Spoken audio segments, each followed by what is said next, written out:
Ladies and gentlemen, good day and welcome to the SMC Global Securities Limited Q2 FY23 earnings conference call.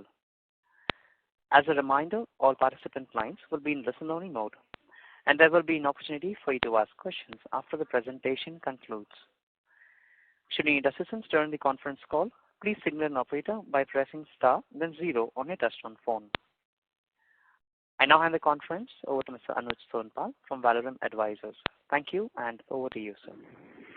Thank you. Good afternoon, everyone, and a very warm welcome to you all. My name is Anuj Sonpal from Valorem Advisors. We represent the investor relations of SMC Global Securities Limited.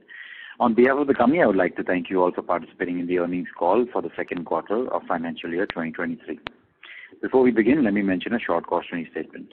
Some of the statements made in today's earnings call may be forward-looking in nature. Such forward-looking statements are subject to risks and uncertainties which could cause actual results to differ from those anticipated. Such statements are based on management's beliefs as well as assumptions made by and information currently available to management.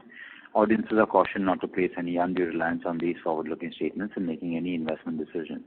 The purpose of today's earnings call is purely to educate and bring awareness about the company's fundamental business and financial quarter under review. Now let me introduce you to the management participating with us in today's earnings call and hand it over to them for opening remarks. We have with us Mr. Subhash Chandra Agarwal, Chairman and Managing Director, Mr. Mahesh Chand Gupta, Vice Chairman and Managing Director, Mr. Ajay Garg, Director and CEO of SMC Global Securities Limited, Mr. Himanshu Gupta, Chairman and CEO of Moneywise Financial Services Limited, Mr. D.K. Agarwal, CMD of SMC Capitals Limited, Mr. Anurag Bansal, Director of SMC Global Securities Limited, Mr. Pranay Agarwal, Chairman and CEO of Stockscard, Moneywise Finvest Limited, and Mr. Vinod Kumar Jamal, President and Group CFO. Now, without any further delay, I request Mr. Subhash Agarwal to start with his opening remarks. Thank you, and over to you, sir. Thank you, Anuj. Good afternoon, everyone. It's a pleasure to welcome you to the earnings conference call of our company for the second quarter of financial year 2022-23. For the benefit of those joining this call for the first time, let me begin by providing some background information on our company to get everyone on the same page. SMC Global Securities over the years has grown into a diversified financial services company offering a wide spectrum of services like brokerage, investment banking, wealth management, distribution of financial products, financing, insurance broking, clearing and depository services, fixed income securities, financial advisory services to corporate, institutions, high net worth individuals and other retail clients. We have a strong network of more than 2,479 sub-brokers and authorized persons spreading across 453 cities in India. Over the years, we have also launched various innovative digital technology-enabled capabilities to offer best-in-class products and services.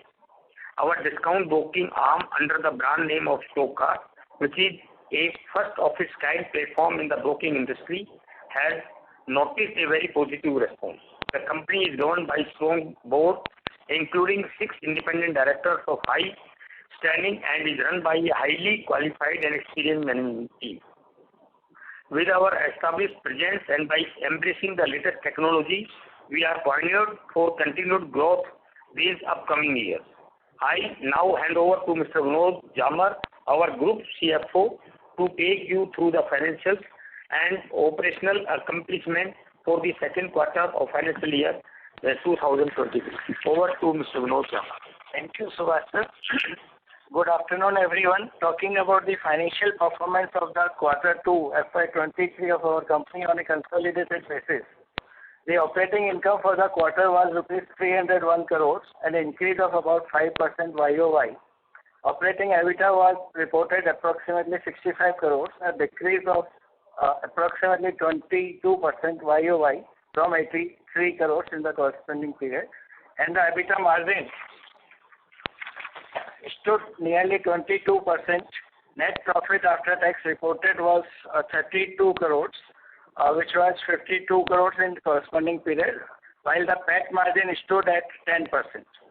For the half year of FY23, the operating income was rupees 592 crores, an increase of 9% year on year. Operating EBITDA reported was approximately 136 crores. a decrease of approximately 14% YOY, and whereas the EBITDA margin stood at about 23%, net profit after tax was reported at approximately 67 crores, a decrease of 33% YOY from 99 crores. The PAT margin percentage stood at about 11%. Let me now take you through quarterly segmental performance on a consolidated basis for the second quarter. In the broking, distribution and trading segment, due to decline in investment income, revenue fell by 8% YOY in the second quarter and slightly decreased on Q&Q by 1% and YOY on the half year. The EBIT of this segment was rupees 39 crore, which declined from 68 crore on a year-on-year basis in second quarter. Coming to insurance broking division, the revenue of the quarter recorded was rupees 83 crores, which increased by 34% YOY, about 13% on Q-on-Q, whereas 13.5% YOY for the half year. The EBIT was approximately rupees 2 crores, which was decreased by 24% YOY for the second quarter, but rose by 48% in first half of the year as a result of increasing demand of vehicles, which led to higher insurance premiums. Lastly, in the financing division segment, the revenue for the quarter was rupees 29 crores, an increase of about 21% on YOY basis. It has decreased 12% on QOQ basis and increased 33% on YOY basis. The loan book increased by 30% YOY from 561 crores to rupees 727 crores. GNPA and NNPA dropped from 2.92% and 2.18% respectively YOY to 2.62% and 1.5% respectively. It rose by 127% YOY in the second quarter and 77% for the first half. With this, we can now open the floor to the session. Thank you. Thank you very much. We will now begin the question and answer session. Anyone who wishes to ask a question may press star and 1 on the touchtone telephone. If you wish to withdraw yourself from the question queue, you may press star and 2. Participants are requested to use handsets while asking a question. Ladies and gentlemen, we will wait for a moment while the question queue assembles. Anyone who wishes to ask a question may please press star and 1 at this time.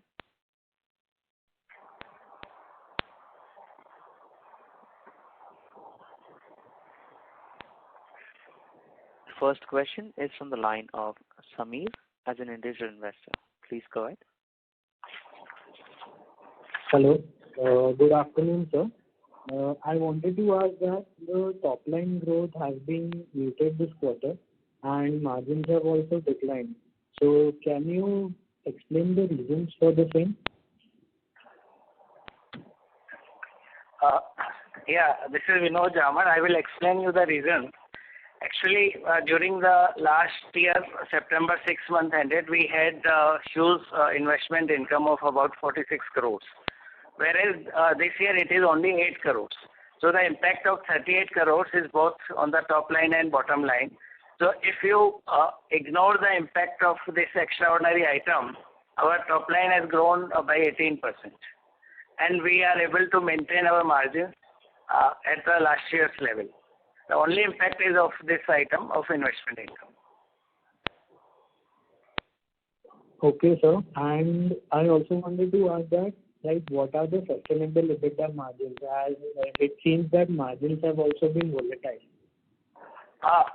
Our sustainable EBITDA margins are in the range of 20 to 23%. Last year, if you see, because of this extra investment income, it rose to 29%. So the EBITDA margin 20 to 23% is quite maintainable, and we can even raise it in future since we are spending on technology. So that benefit will accrue in a near future. Okay, sir. And also another question of mine is that on half-yearly basis, it seems that the profits are down 30% year-on-year. So I wanted to understand that what is the outlook for top line and bottom line for entire FY23? As I told you that we have been able to maintain our EBITDA margin as well as growth in top line. So the impact of investment income will not be there in the next half. So we expect robust results for the next half. Okay, sir. And one more question. Can you explain the reason for the rise in depreciation and interest costs that we have had? Depreciation has risen because as I told you that we have invested heavily in the technology. So obviously with technology with IT equipment which attract high depreciation rates. So that is the reason of increase in depreciation. And what was your next question, sir? The reason for interest cost. So as we discussed, our loan book in NBFC has increased substantially. So our interest cost has increased, but if you look at the interest income has increased much higher than what the cost of interest increased. Okay, sir. Yeah, that's it from my side. Thank you. Thanks. Good. Thank you. The next question is from the line of Sahej Mittal from HDFC Securities. Please go ahead. Hi, good afternoon, sir. So, thanks for this opportunity. Firstly, on the broking business, if you can bifurcate your top line, the broking revenues, the top line, which is your broking and trading revenues, into the discount broking, with the revenues which are coming from the discount broking fees and the ones which are coming from the sub-broker network? Yeah, you wanted breakup of the breaking distribution. So around 24% income is from arbitrage business of the segment revenue. Say for half yearly, our revenue is 395 crores. So around 24% is from arbitrage business. And further, if you want to bifurcate this from segregate 24% is from what? It's 395 crores. Include 24% of it as arbitrage income. So 24 is arbitrage income. Sir, I couldn't get you. I mean, what is this arbitrage income? We have a proprietary desk and we trade on our own account and try to get advantage of the market arbitrage. So both the legs are done simultaneously. As there is no risk, but we still earn a handsome profit from this activity. Got it. So out of this 395 crores, 24% is your prop book. And I mean, X of that, what percentage of your revenue, if you could give an absolute number, the top line which is coming from stock card, which is the discount broking fees? Stock card absolute number will be in the range of 12 crores for the 6 months. It is just 12 crores. Yeah. And what is the QOQ number for, 1Q and the year-over-year number? I'm not sure if this was launched 1 year back. Yeah, stocks card QOQ. Stocks card revenue for the quarter was 5.08 crores. Last year it was 3.32 crores. For the half year ended, it was 11.05 crores against 7.1 crores. Last year in totality we earned 15 crores out of stocks card, but this year we are likely to exceed it by a huge margin. Right, and this 12 crores is only out of charging 15 rupees per order from customers who are making profit on their trade. Is that the right understanding? Hi, I'm Tanya Agrawal, CEO of StockCard. So I'll take up this question. So basically, we have multiple revenue streams in StockCard. First is the brokerage, as you rightly said, 15 rupees per order. Second, we will say would be interest income on various interest income we charge on the margin trading facility to the clients. So that is also forming our revenue. And I think other would be the basic charges, which is like account opening and different schemes we run for our clients. So all of them combined would be the figure Damoji quoted of 12 crore. Okay. And what would be the pure broking revenues which come from 15 rupees per order? Brokerage, I'll just get back to you, maybe even commission. Because the reason I'm trying to ask this is that in the intraday trading, most of the retail customers don't end up making profits, right? And if your discount broking model is such that you're charging 15 rupees per order only on the trades where the customer makes profit, so I'm just trying to get a sense of what percentage of your customers are making profit. Yes, I'll just clarify regarding this. So basically our scheme is we don't charge on a loss-making transaction, and it is determined on the second leg. So any case we charge for the first leg, the brokerage is charged for the first leg. Only on the second leg we forego our part of brokerage if the client is squaring off the position in a loss, and that too on intraday cash. And I think 80% of our brokerage is derived from F&O, and F&O is not where the scheme is applicable. Oh, got it. I'll take up in detail offline maybe. Thank you. So also I got the figure for the pure broking income. Pure broking out of 12 crore would be 7 crore 28 lakhs. 7 crore 28 lakhs, which is your 15 rupees, the revenues which are coming out of 15 rupees per order. Yes, you're right. And what sort of growth do you foresee for this discount broking model, given the kind of competitive intensity which we have right now?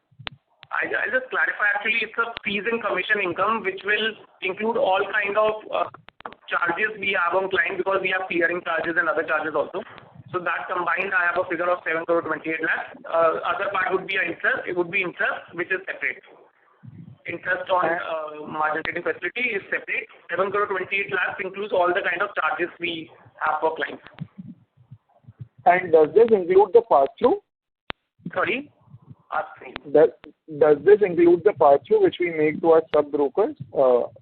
Or do we not have the stock start available to our sub-broker network? Yes, this is gross brokerage. So pass-through would be included. Pass-through will be included. This is the gross brokerage figure. Got it. We have our sub-broker network also. We have around more than 2,000. We have BDRs, we call them, which are channel partners. Right. And what percentage of our stock start revenue is coming directly, and what percentage is coming through the sub-broker network? So basically, if you talk about revenue terms, it will be around 40% through. I'll just give a ballpark figure. It is not the revenue is not in front of me. In a ballpark figure, around 40% is retail, and 60% revenue comes through sub-broker channel. 40% comes directly and 60% through the sub-broker network. 60% sub-broker channel, 40% retail. It's a ballpark figure. And this is for the Stock Start platform, right? Stock Start, that is the discount broking channel. Particularly about Stock Start right now. Got it. Thank you. That be all. Thank you. Thank you. So, yes. Our next question is from the line of Saket Kapoor from Kapoor and Company. Please go ahead. Yeah. Namaskar, sir, and thank you for this opportunity. Firstly, sir, you spoke about investment in technology that would increase your margin to 28-29%. So, if you would dwell more into it, sir, what kind of investment are these, and so that you have a visibility of an incremental margin of 6 to 7% going ahead?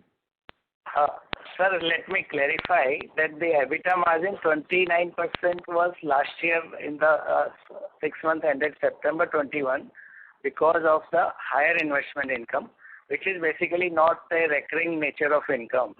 So what I informed that we are maintaining, if we exclude the impact of that income in the last 6 months, our EBITDA margin is maintained at 22%, 22-23%, which is sustainable. But it will, we expect this to increase because we are investing heavily in the technology. So I have not given any figure that from 22 where will we go, but we are sure, we are confident that it will increase in near future. Okay, sir. So if you could explain, sir, what is this? What is the investment we are going through? Where is this investment we are going to make, and what is the quantum, and what are the return ratios? If you could elaborate more. Technology is a big is a word, but it needs explanation. So I was just seeking that thought process from you, sir. Yeah, myself Subhash Agarwal, CMD SMC Group. Basically, last year we have employed our CTO. Though we were doing technology with different teams, and then currently we consolidated the entire team. We had more members in the IT team, and that is why our salary also increased, and we purchased latest servers, and so many changes we are doing to improve our technology in terms of back office, boarding the client CRF, improving our app and research and technology. So we are working on all fronts. And still, if you want to understand the entire thing, I can connect with the CTO, and he can explain his vision also. So, what if you, otherwise we are doing our best to achieve the height in technology, and I think very soon we will improve our whole trading platform and back office platform and everything. Correct, sir. So, and what is the kind of investment we are going through, and a ballpark number? How much are we investing?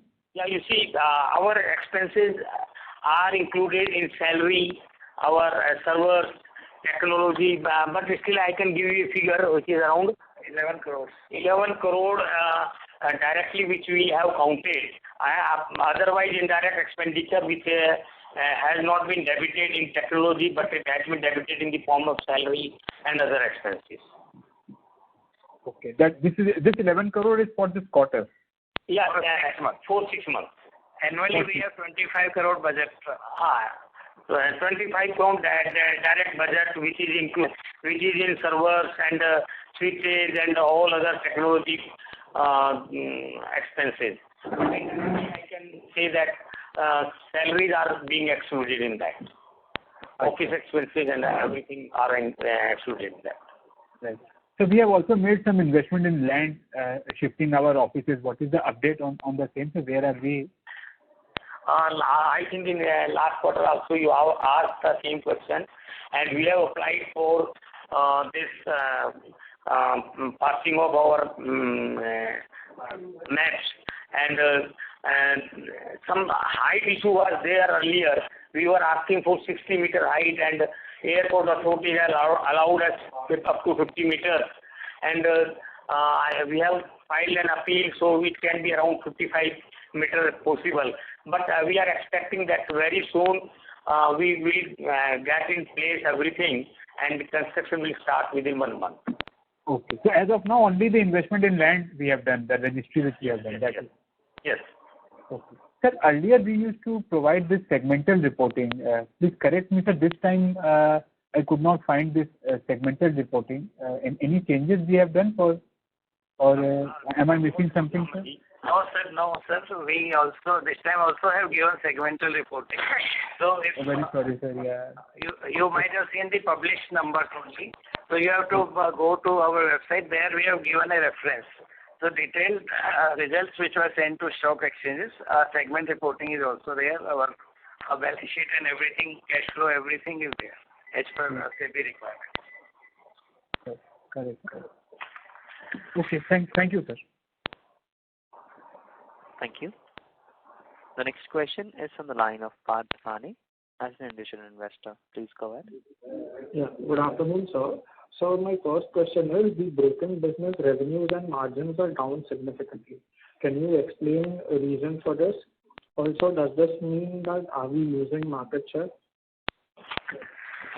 Let me clarify. I just clarified this to the earlier audience.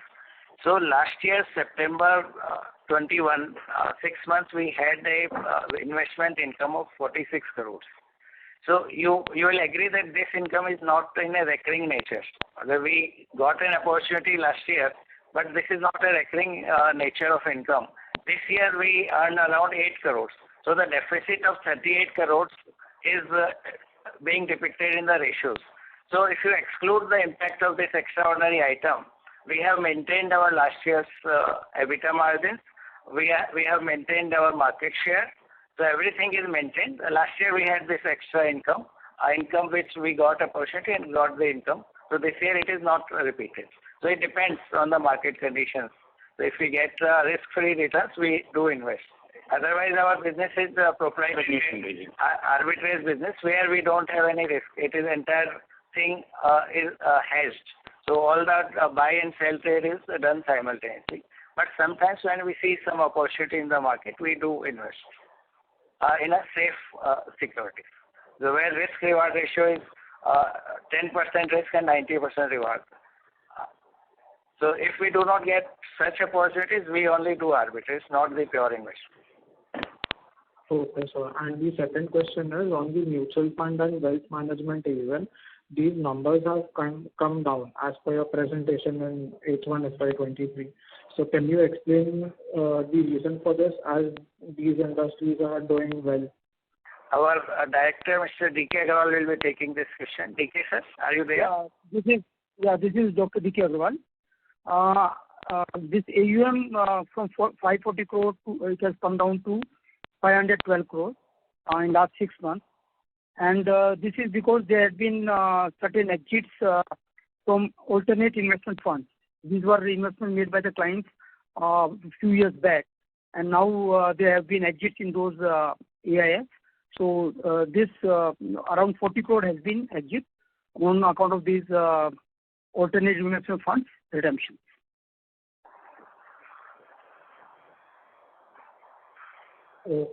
Okay, sir. That's it from my side.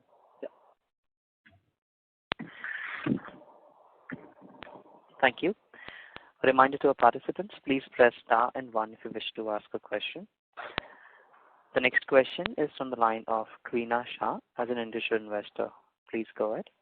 Oh, hi. Thank you for the opportunity. So I have a couple of questions. So the first question is, most brokerage houses, they are getting digitalized. So could you talk on a bit about it, like how SMC is digitalizing itself? Yeah, this is Ajay Garg, CEO of the company. So, ideally, we are also focused on the mobile app. We are in process of developing on new technology, the new mobile app. So, as even Subhashji pointed out, we have hired a big IT team and focus is there on improving technology. So, we are developing an in-house mobile app which will be launched early next financial year. And we are focusing more on even digital marketing and even improving the back office application. So full focus is on is there on improving the technology. And we do have a very sound research team. We do have in-house one unique software by the name of Auto Tender Next. And we are also maintaining certain Telegram channels, and which is liked by various investors, even the non-SMC clients. They also subscribe to that. So as far as digitization is concerned, I think within next few months we would be best in class. Okay, thank you, sir, for the question. So I have one more question, which is regarding to stock card. So can you please explain how stock card is differentiating itself from other players like Zerodha and Angel One? Yes, hi. Very good question. I'm Pranay Agarwal, CEO of Stock Card. So basically, as we have this pricing strategy, which was first introduced by us, which is no profit, no brokerage, 15 rupees per order. Only when you want profit, we charge only on the first leg. And on the second leg, if the loss is, if the trade is squared off in a loss, then we forego our part of brokerage. So this is one differentiating factor which is also generating a pull in the market. for the clients. Also, we have deployed many marketing strategies. We have deployed many strategies on our platform through which customer can easily trade. Like we are avoiding tech jargons in our platform, and many strategies customer can deploy for option trading. We are providing best-in-class charts of both Chart IQ and TradingView. So these are the kind of touches we have done, which I think would be taking us ahead. Also, as Ajay pointed out, we are SMC Global and StockCard both are in process of launching a new app, and it will be launched early next year. And I think that will generate a huge market that can generate or lead to a good greater market share for StockCard. Today, our focus is on maintaining ARPU, but given our new app, we will increase the market share and we will focus more and more on getting it out there to the customers through digital marketing and everything. Okay. Thank you so much, sir. That's all from my end. Thank you. Thank you. Thank you. A reminder to our participants, please press star and 1 if you wish to ask a question.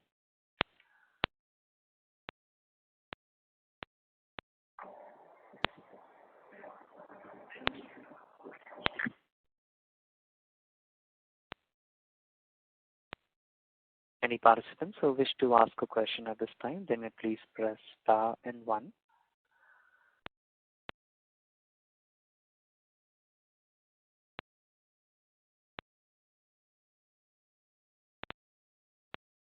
Ladies and gentlemen, we have a follow-up question from the line of Saket Kapoor from Kapoor and Company. Please go ahead. Yes, sir. Sir, I missed your remark on the growth in the NBFC business and for the insurance broking business. What is currently our book size? And with the rising interest rate cycle, how are we seeing our financing activities segment revenues and profitability trajectory going ahead? Hi, this is Himanshu Gupta, CEO of NBFC business. So currently we have a AUM of 728 crores at the end of September quarter, which was 690 crore at the end of March. And if you compare it with the corresponding quarter previous year, that was about 528 crores. So there is a substantial jump in the AUM over the last 1 year period. And going forward, we will continue to grow the AUM in the NBFC. And we have a target to cross 1,000 crore in very soon. Coming to the other question, which is the rising interest rates in the market.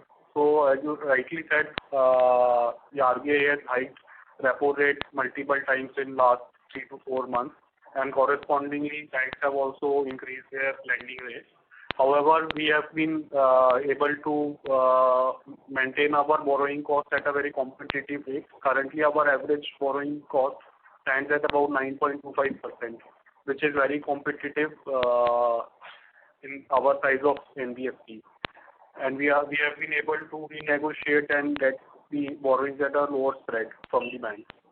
And moreover, we are lending some of our products, like in the loan against property, we are lending at floating rate. So we are able to pass on the change in the interest cost to our customers, which we had done about a couple of months back also. And going forward, if needed, we would again pass it on to the customers. So what are our NIMs currently in the NBFC business? So NIM, if you will see, is about 12% as of in this period. However, that is very high as compared to the industry, which stands at about 5% kind of NIM. That is largely because we are very low leverage with just 1:1 of debt equity ratio. As we will increase the debt equity to have it somewhere at around 3.5, where we see it would stabilize. At that time, we would be at the industry level. Sir, I didn't get it. So what is our average lending rate then on a book size of 900 crore? What is the average lending rate? So we are borrowing at 925 approx and lending at about 15% approx. So that is the spread that we are running, which is about 5 to 6%. So that is our net interest margin, sir? That is the spread, but net interest margin is calculated in slightly different manner, so that is coming to about 12.5. Okay. And sir, who are our key borrowers? Which segment are we lending to? So most of the products are focused on SME customers, wherein the customers would be in different kind of industries, whether into manufacturing or traders or maybe into service industry. So these are small businesses, could have say turnover of about 2 crore to say up to 60 to 70 crores. And we lend on, yes, sir, please. And we lend on the basis of the cash flows that the business is able to maintain to repay the debt. So we assess that. And what is the average ticket size, sir? It varies actually by product. For example, in lab, we are having average ticket of about 1.2 crores. In medical equipment, our average would be about 1.5 crore. And for unsecured SME, which working capital term loan, the average would be about 18 lakhs. And what are the slippages, sir, in this at the NPA part?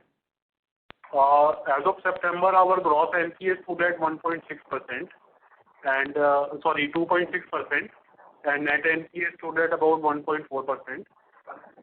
And during the quarter, actually, we had a reversal in the credit cost. So we have seen the higher amount of provisioning that we have done in past years, especially during the COVID. So we have, in this particular quarter, we have seen reversals in the provision. So the collection efficiencies are hovering at about 99%. Right, sir. Okay. Okay, sir. That's all from my side, and I'll get back to the team, sir. As Agarwal sir has already mentioned, would like to understand the technological changes that we are embarking on. I can take it offline, sir. Thank you for all the elaborate answers. No, sir. Thank you. Ladies and gentlemen, that would be our last question for today. I now hand the conference over to Mr. Mahesh Gupta from SMC Global Securities Limited for closing comments. Thank you, and over to you.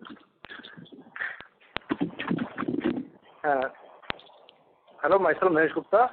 Thank you all for participating in this earnings call. I hope we have been able to answer your questions satisfactorily.